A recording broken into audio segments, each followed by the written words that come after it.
Hey everyone, my name is Zach. I'm a 22-year-old competitive bowler from Canada, currently living near Frankfurt, Germany. Welcome back to the Comp Climb training series, where I record all of my training, provide in-depth analysis of every session, and just chat about climbing with an emphasis on competition. Today we're at Studio Block for our boulder session in the morning, and I was very excited for this session because there were some cool looking boulders that I noticed were set in the gym while I was kind of like walking around and looking at them before our kilterboard session yesterday. And like, I swear to God, like, Studio Block is just amazing. They set so often. It's even like once I finish most of the boulders, or I'm like down to one or two, all I have to do is go have like a couple of spray wall days at Boulderveld or go to Mannheim or something, and then I come back to this place and there's like enough stuff for me to try for session. It's really great. I like between like sort of 3 home gyms I've got, I just never run out of boulders, and it is like so amazing. Like I kind of mentioned before, this is not the case in Canada, at least like living in Ontario. I like my boulder sessions were kind of just revolved around me making up boulders for myself, like on the walls, or going from like gym to gym, and there would be like a few hard boulders. And so this is just the best part about Germany, and why Maddie and I moved here. It's just for like the endless 5-star like hard boulders with like lots of different styles and whatnot. And so we have some new boulders on the roster for this session that I was really excited to get on. We started with that 7, some cool like physical climbing to get the body going. I noticed that my fingers were quite tired today, and it's like pretty obvious why. Like yesterday we were basically just climbing on either crimps or edges, or just super finger intense boulders like the whole day of training.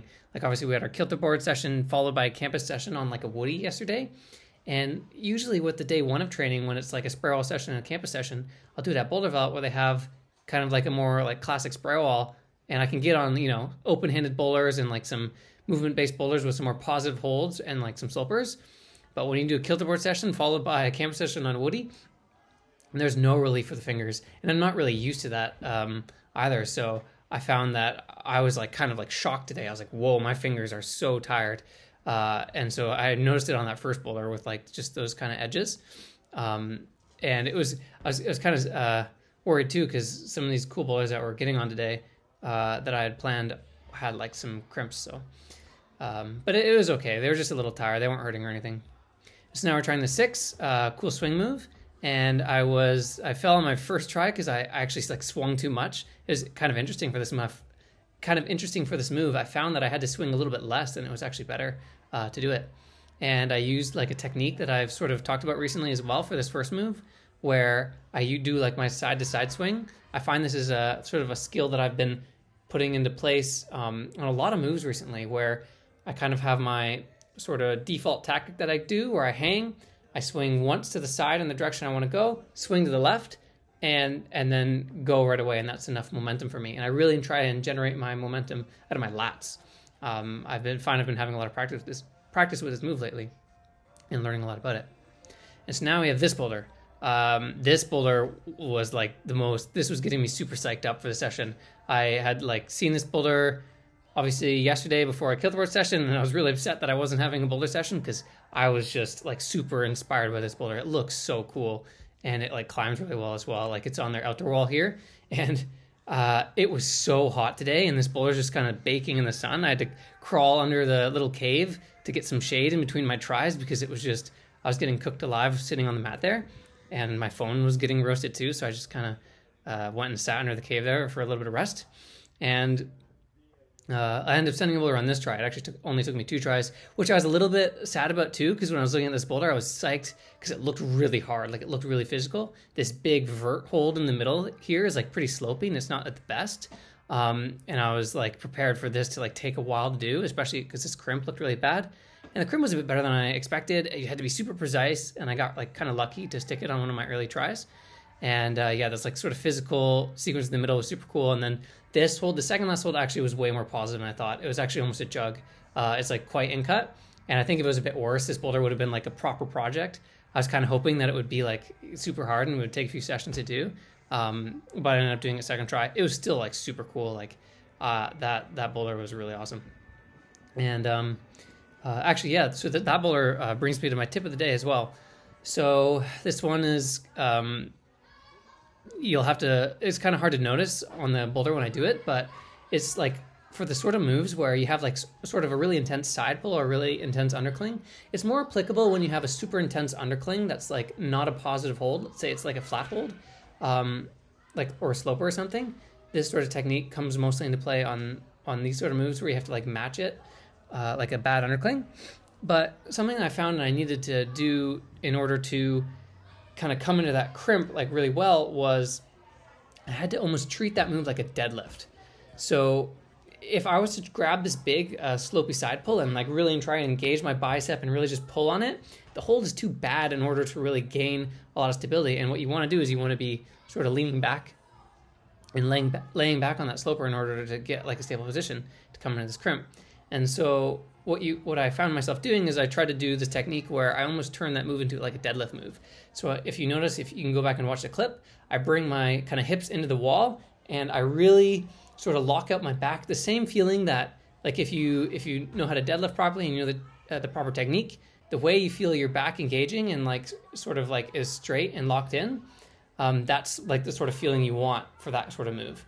So you can sort of use this technique in any sort of move where you have like a big sloper or like a not so positive hold. A lot of the times it will come into play if you need to match like a bad undercling. And it was a similar element on this move. It wasn't quite an undercling, it was a side pull, but the idea still works where I have the hold that's pretty bad. I kind of lay back, I put my back into the position like where it's nice and solid, like as a deadlift, and that allows me to find a stable position and come in a scrim. Anyway, that was a really cool boulder. Now we're trying this one.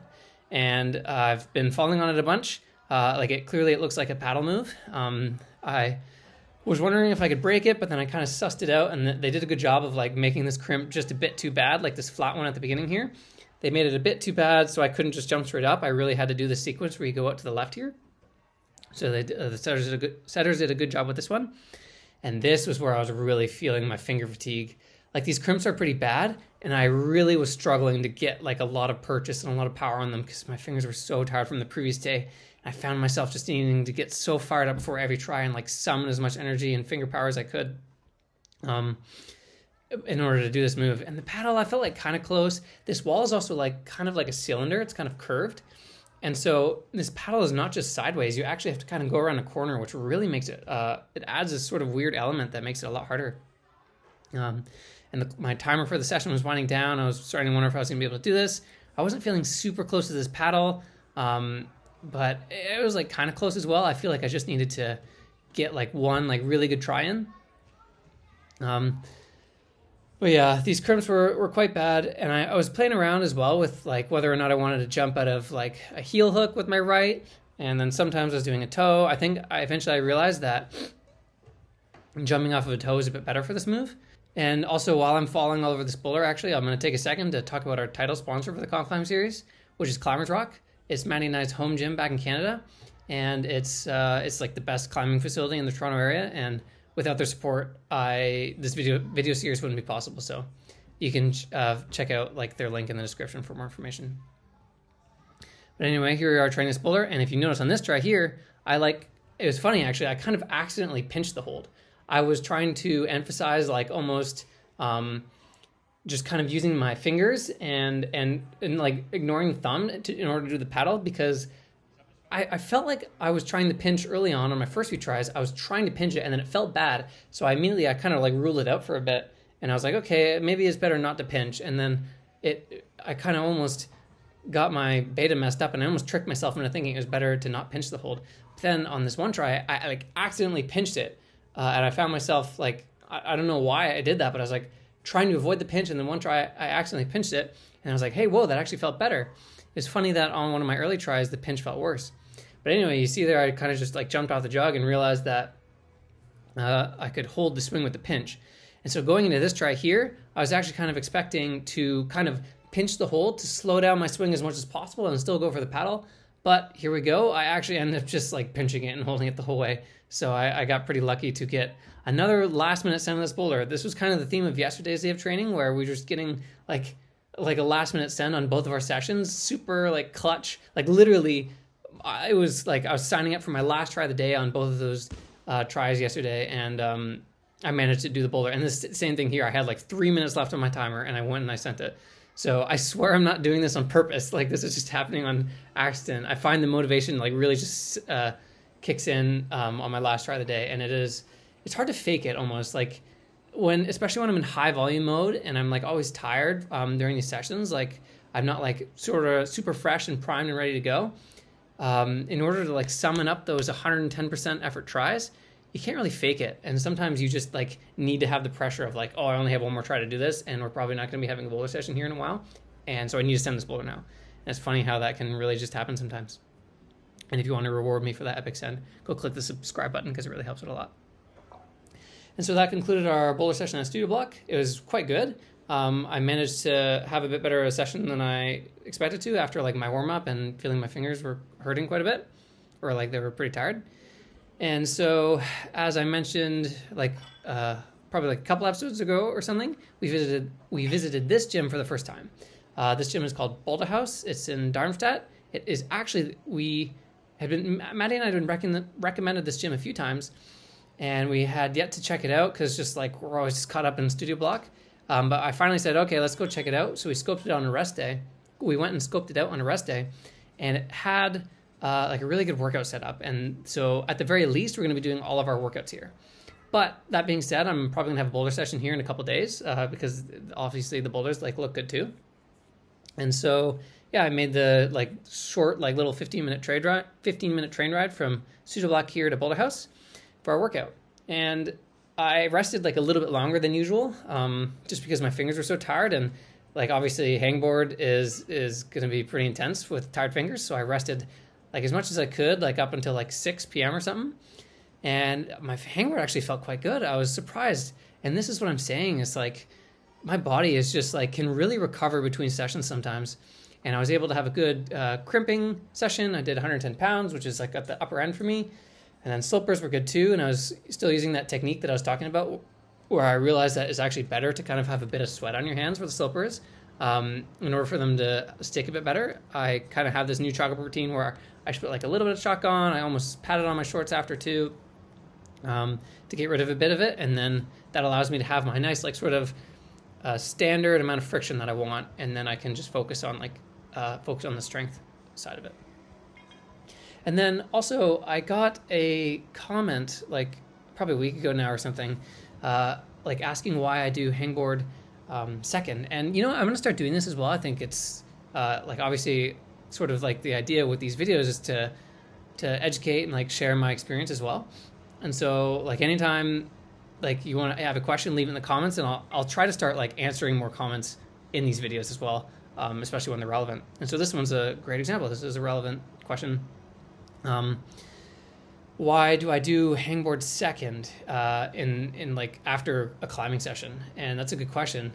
And I responded to this comment sort of saying that because I've been training double sessions for like years now, I think like since 2016 is when I started implementing double sessions in my training. And for doing it for so long, basically what happens is my body can just recover so well in like 4 hours or 5 hours sometimes. Usually it's like 4.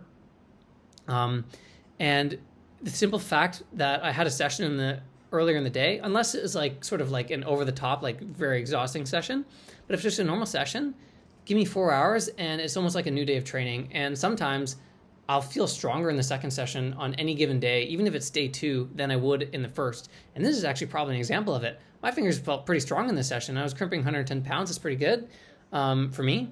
And like I would not have been able to do that in session 1 today.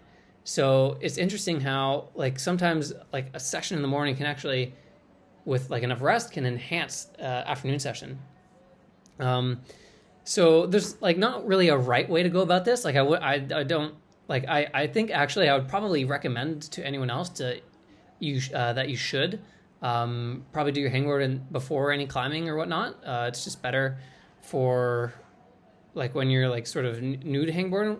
That being said though, if like you actually have done double sessions and you're sort of like familiar with double sessions and you're used to it, I actually sort of started doing this on purpose as well, doing my hangboard as my second session of the day, because I found that it almost helped with injury prevention, at least for my body specifically. I don't know if this is like, if this can apply, like maybe it can apply to other people, but for me, I noticed that by doing it in the second session, my fingers were already like a bit warm from the first session of the day. And I found that it was easier to warm up, and like my fingers almost have like a baseline of warmth. So I find that it's like harder to hurt myself. I just feel like super, unless like I said, I had like sort of a very intense session in the morning, then my fingers might be tired, and that's a different story, and I have to be careful. For the most part, like normal sessions in the morning and then give me like 4 hours of rest, I'll actually have like a nice baseline, base layer of like warmth, and it will help with injury prevention. And so yeah, I've found like it's been pretty consistent for me that I'm able to have like pretty decent hangboard sessions as like my second session of the day. And I also don't want to do them in the morning, because then I'll take away from any boulder session that I do later in the day, because my fingers will be tired. Like, it's funny that I say that. Like, it won't go the other way around. Like, I can have a decent hangboard session and not be too tired from the morning session, but if I do like an intense hangboard workout and like pinch and slopers, then I'm gonna like, I won't be able to do a spray wall session later in the day. That'll be bad.